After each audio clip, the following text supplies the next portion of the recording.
Welcome to another edition of the Noles Podcast. I am your host, Gregory McCoy. This podcast is by a fan for fans. I am not a journalist. I am not a reporter. I am not an insider. I do not work for a website.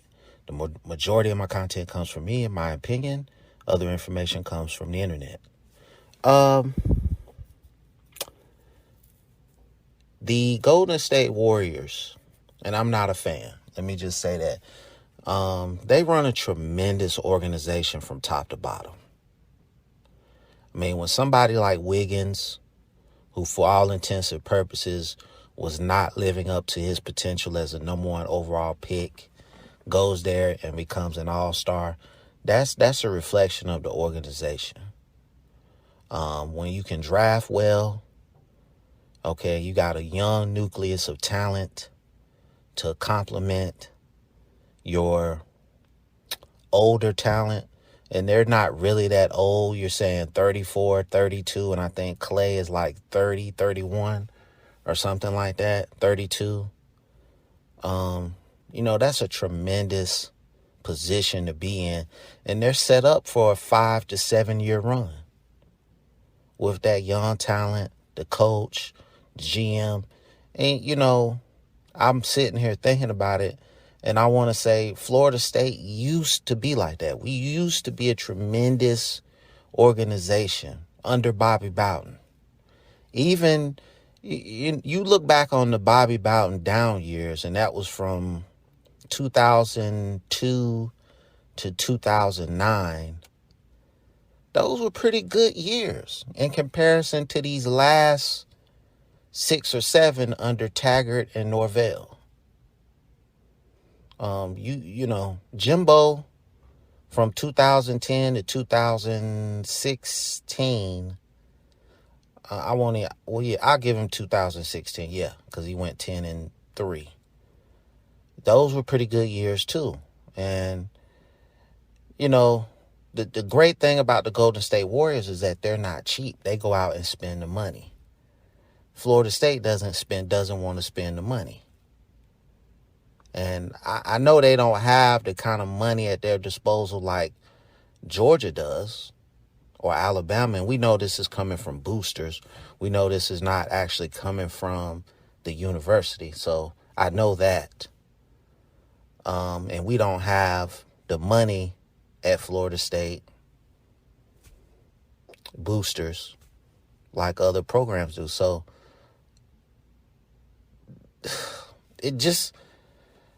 we just need better management. And when I say better management, I mean better management on game day, better coaching on game day, better coaching during the week. Like, motivating these guys to try to get the best out of them, to me, is imperative. You got to get out the gates fast. You can't struggle against Duquesne. The LSU game is going to be a nationally televised game, and we just can't look bad. I think we can beat LSU. This is not LSU from 2 years ago, 3 years ago. Okay? This is a different LSU team. Now, I think that they have better offensive and defensive line talent, but I think we can still go out there and win the game if we play to our strengths. Okay? I don't think coming out the gate that we're going to be some kind of high-flying offense going down the field and just racking up points. I think we're going to have to play a smart offensive game where we score, but we don't necessarily put ourselves in a position to turn the ball over. And we're not dependent on Jordan Travis to play sandlot football. I think it's imperative that you get him some easy throws early on in these games just to get his confidence up. And, if the game is close, we just don't say, here, go win the game for us. And it's really important that when he struggles, you stick with him. Don't pull him out. I think the Mackenzie Milton thing helped him and hurt him at the same time, because I think Norvell made a deal with Milton that he would play him if he came. The Mackenzie Milton thing to me was a mistake. It cost you Chuba Purdy.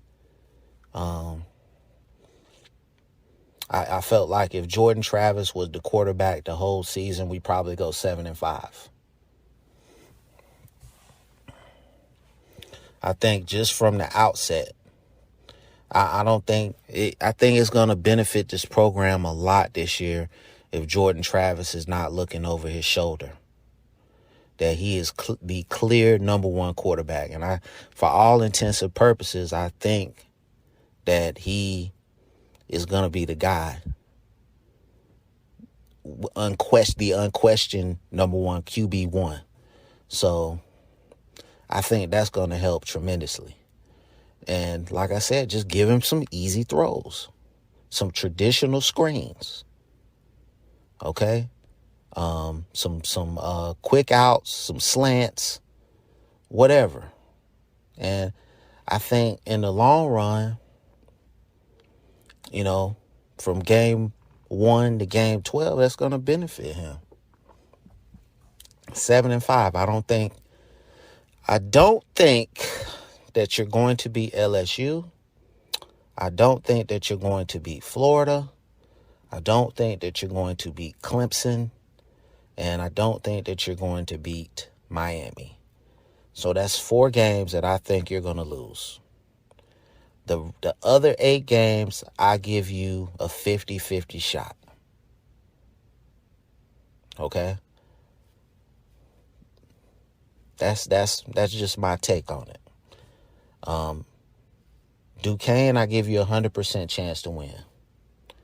I think we play Louisiana. They have talent down there now. Don't sleep on Louisiana. They got talent. They went, 12-1 last year, I think? They damn near went undefeated. So they got talent. So that ain't no layup game. They going to be looking for blood. They going to be, you know what I'm saying? They going to be trying to prove something. So you can, I don't know where, I think that game is at Tallahassee, at Doak Campbell. So you can half step if you want to. You're going to get embarrassed. I want to say they're a Sunbelt team. You're going to get embarrassed messing with them.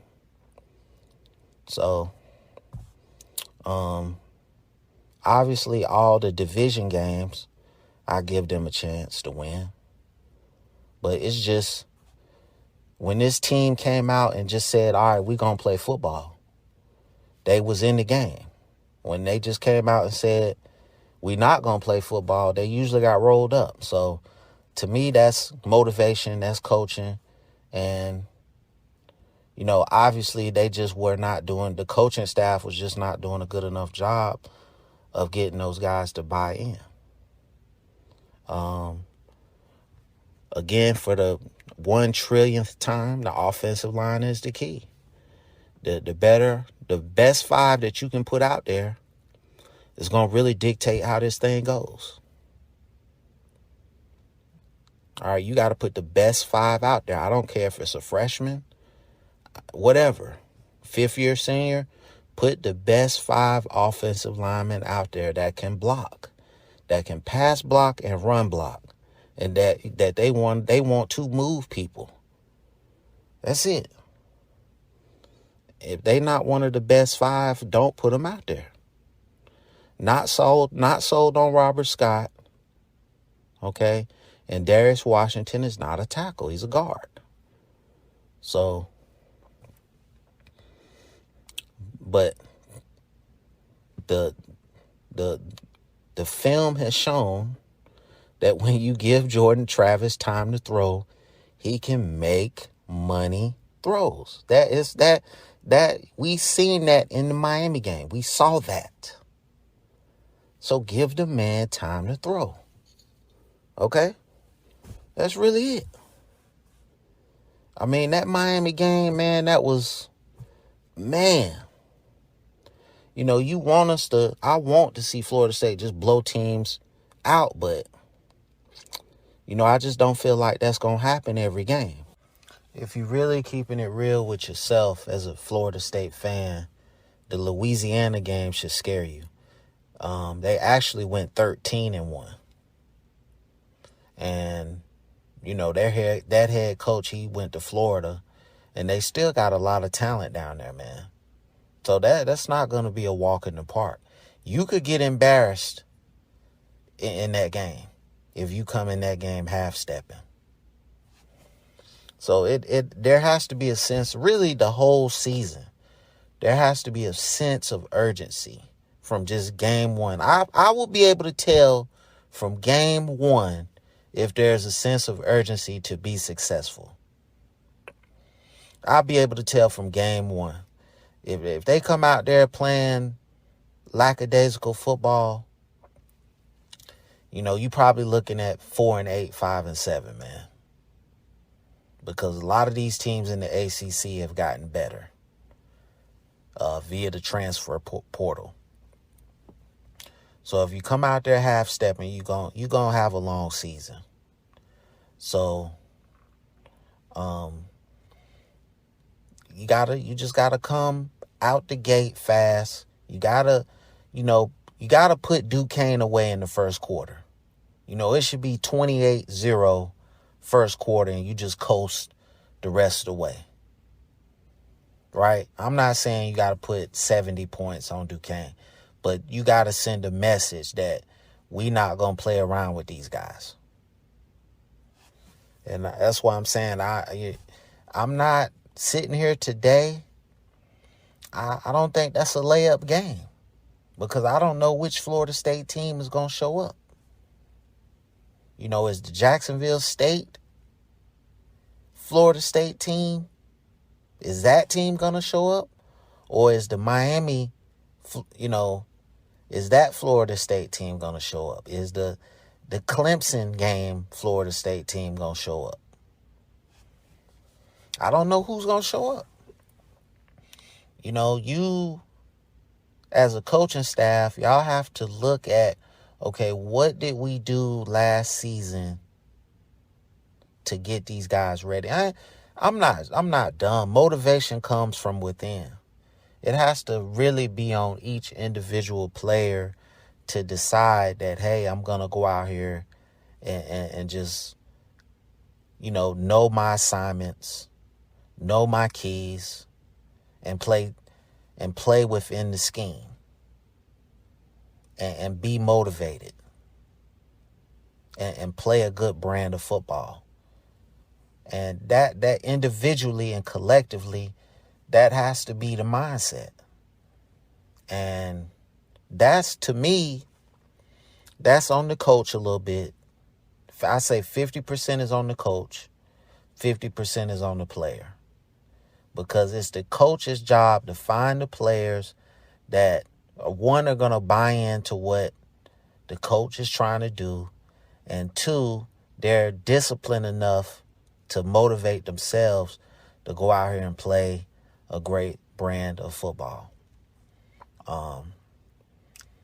So, I think maybe Norvell's got to have a winning record this year to not be on the hot seat in 2023.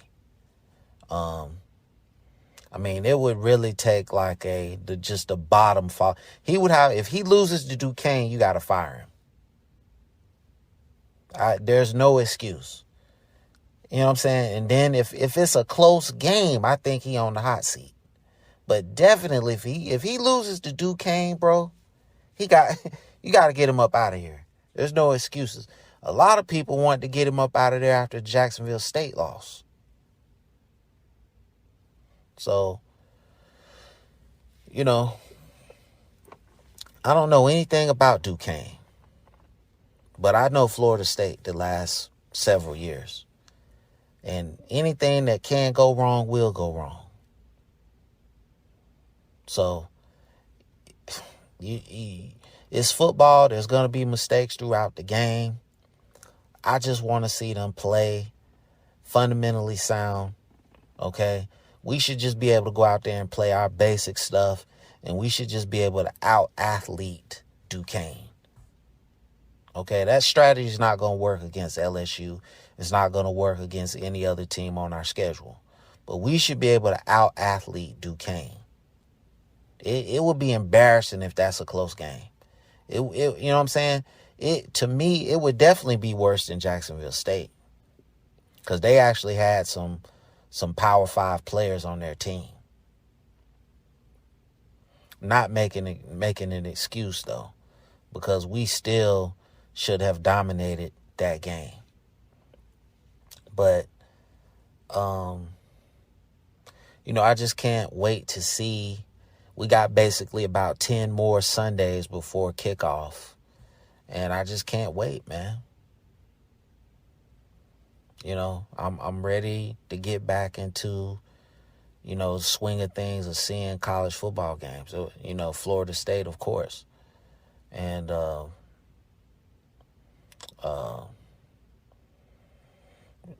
anytime that the college football season is about to start, it always feels like Christmas or Christmas Eve. And, I'm just anxious. I'm just anxious to see these new receivers. I'm anxious to see this new offensive line. I'm anxious to see this defense. I haven't really harped on the defense because I feel like the defense I don't think the defense regresses. I think the defense picks up where they left off last year. Hopefully they do. Hopefully we don't take a step backwards.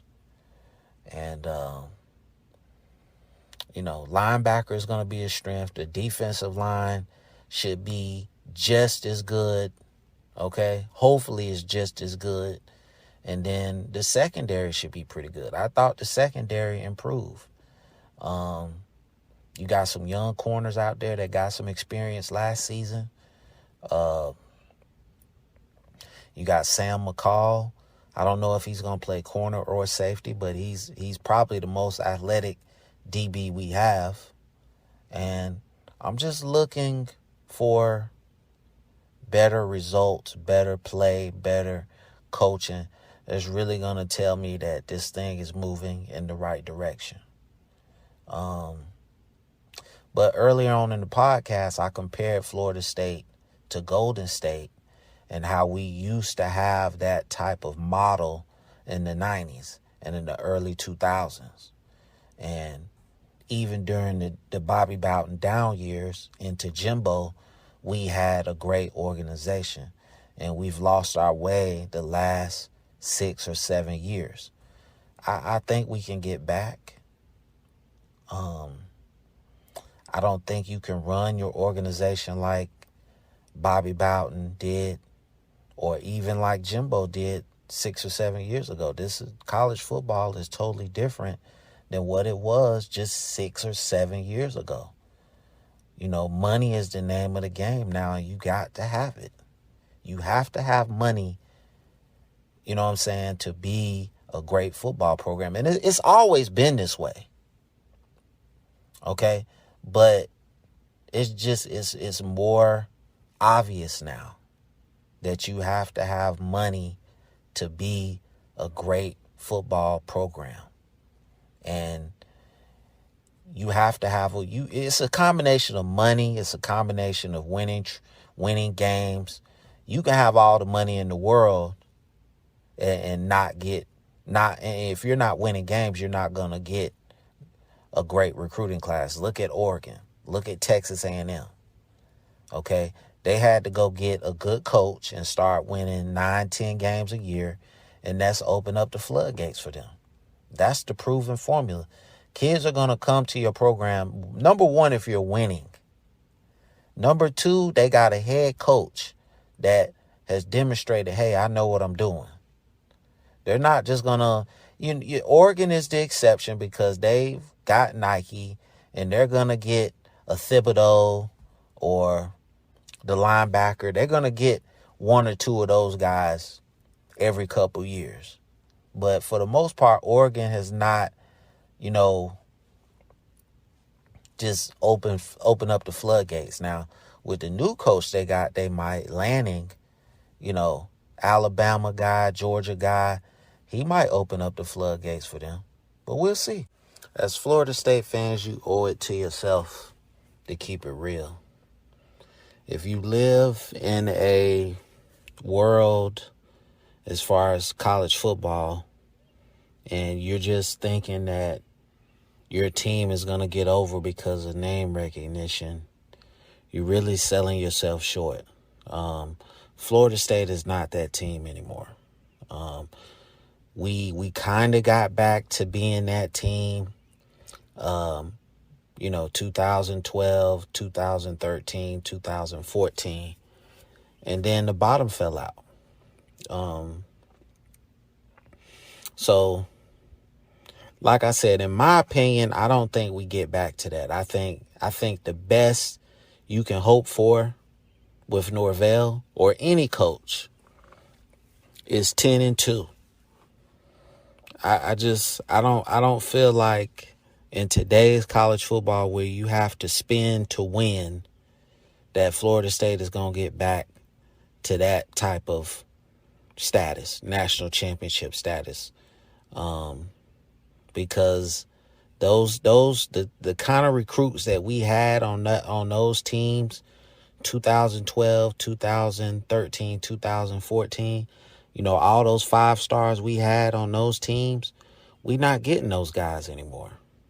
And we was getting those guys on the cheap and just on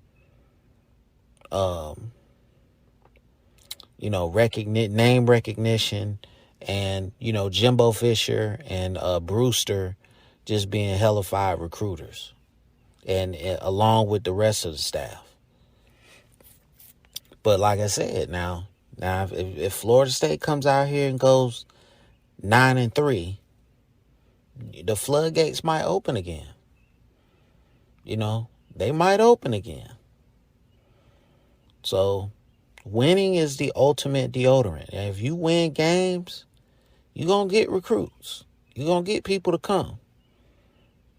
So that's why I said it's kind of imperative that Norvell has a winning record this season. I don't think you can come out here and go 5-7 again.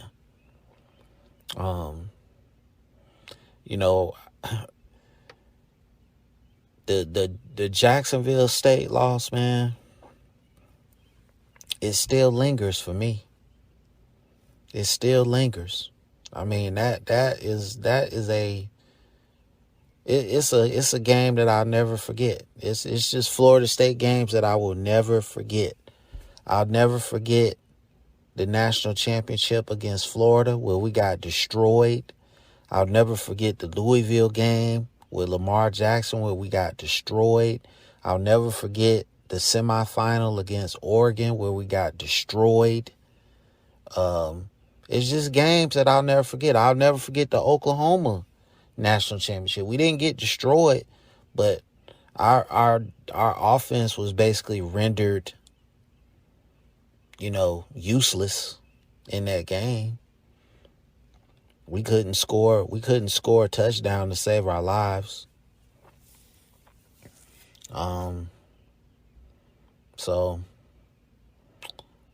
But Jacksonville State is worse than all of those.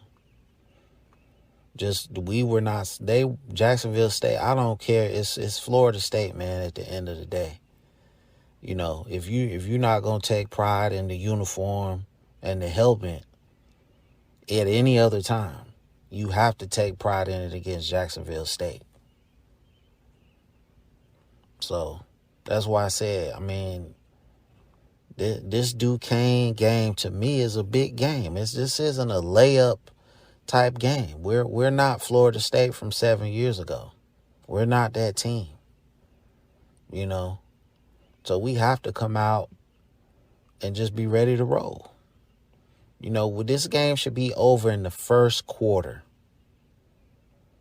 I don't care who Duquesne got on their roster. They're Duquesne, man. And I'll just say, if we lose that game, you got to fire him really on the spot. No excuses. And I'm not calling for the man job, but if there's one surefire win on this roster, it's got to be this first game. It's got to be this first game. So I really can't emphasize it enough, how important this first game is, just because you lost to Jacksonville State the previous season. At some point, you got to hold this team to a standard. You got to hold this coaching staff to a standard. And when was the last time Florida State was ranked? When was the last time we were ranked, man? It's been years. We haven't been ranked in years. Right? That's where the program is right now. We have not been ranked in years. So we got a long way to go. I think we can get there. So I hope you enjoyed this episode. It's available on YouTube. It's available on all podcast platforms. I do appreciate the support. And as always, go Noles.